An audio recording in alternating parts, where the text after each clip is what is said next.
इलाहाबाद में आज तहसील इंतजामिया के साथ मिलकर पैरा फोर्स का पहला बाकायदा ऑपरेशन शुरू। तजावीज़ात गिरा दी गई, सामान जब्त कर लिया गया। म्यूनसिपल कमेटी इलाहाबाद की मुलाजमीन मंथली लेने वालों को सहूलतकारी आगाह करके बचाने में कामयाब। चिकन के रेट में जायद वसूली पर चिकन शॉप का मालिक गिरफ्तार कर लिया गया। तजावीज़ात और मुनाफाखोरी करने वालों को माफी नहीं दी जाएगी। Assistant commissioner Chunian.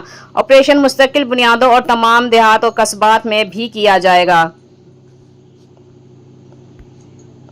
इलाहाबाद में आज तहसील इंतजामिया के साथ मिलकर पैरा फोर्स का पहला बाकायदा ऑपरेशन शुरू। तजावीज़ात गिरा दी गई, सामान जब्त कर लिया गया। म्यूनसिपल कमेटी इलाहाबाद की मुलाजमीन मंथली लेने वालों को सहूलतकारी आगाह करके बचाने में कामयाब। चिकन के रेट में जायद वसूली पर चिकन शॉप का मालिक गिरफ्तार कर लिया गया। तजावीज़ात और मुनाफाखोरी करने वालों को माफी नहीं दी जाएगी। Assistant commissioner Chunian. ऑपरेशन मुस्तकिल बुनियादों और तमाम देहात और कस्बात में भी किया जाएगा।